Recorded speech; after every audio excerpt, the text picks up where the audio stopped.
So I wanted a cheap tire because I wanted something a little more disposable, because I'm going to give these tires the biggest bully beatdown of their life. And everyone seemed to recommend the Federal 595, which is one of our best selling tires right now. So I priced out a set of 245/40/18 Federal 595s, which is the factory tire size for my 2010 Audi S4 here. And for just $512 shipped to my door, I can get a 240 treadwear rating tire. And for that price, I could not pass it up. So I received these things about a week ago, got them on the car, so let's get in this thing and see how they handle.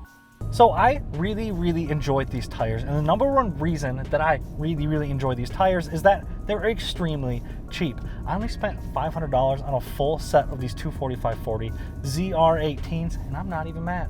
The second reason that I really like this tire is because it's soft. It provides a really decent amount of grip, but I don't want people thinking that this is a really grippy summer tire to end all summer tires, because it's not. But what it is it's the perfect combination of grip, predictability, and disposable cost. I can beat the absolute hell out of these tires with zero remorse about it, while still having good enough grip to have fun. So where are the drawbacks for this being such a cheap tire? And honestly, the response from this tire isn't that great. When you compare it to other tires, I kind of wish there was a bit more steering feel. The sidewall on this tire feels a little bit flimsy, but it is kind of a heavy car.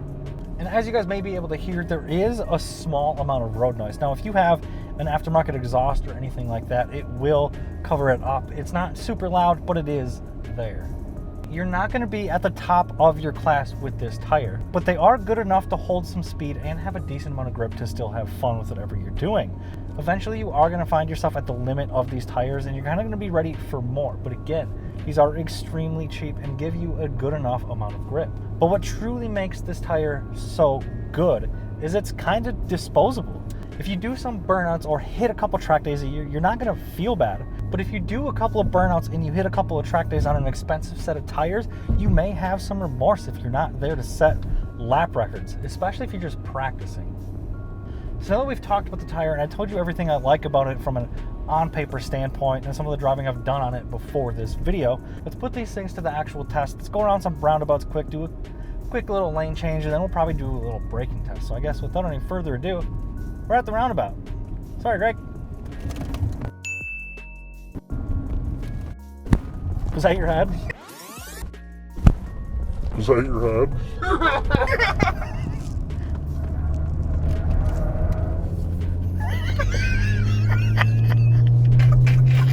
For this next test, I'm gonna do a really aggressive lane change. And what this test does for me is it kind of tells me how much roll the tire has and if it's gonna bounce back and forth or if I can just kind of move it and plan it.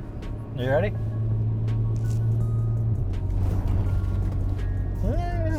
I felt a little bit of roll. Like I said before, the sidewalls are a little bit soft feeling and it doesn't give you a whole lot of feedback, but we're kind of at the point where we're gonna do a braking test. So I'm doing about 45 and I'm just gonna stand on them, see if we hit some ABS or what. So I guess here we go.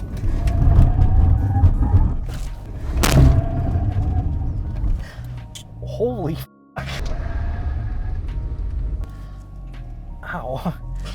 That was really good. That was even better than the Michelin Cross Climate we did last time, which is more of an all-season tire, but this is also supposed to be an all-season tire.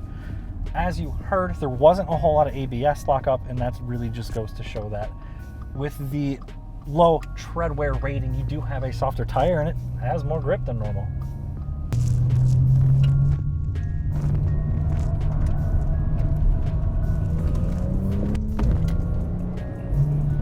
These tires have a tremendous amount of grip. Now, they're not the most grippy tires I've ever driven on. Obviously, a Sport Cup 2 of sorts is gonna throw you around a lot better, but dude, for the price of these tires, you really can't beat it. Now, the next thing I want to do is take a 90-degree turn at about 25-30 miles an hour and see if it's just going to stick where I point it, if it's going to rotate a little bit, or if we go rolling off the road.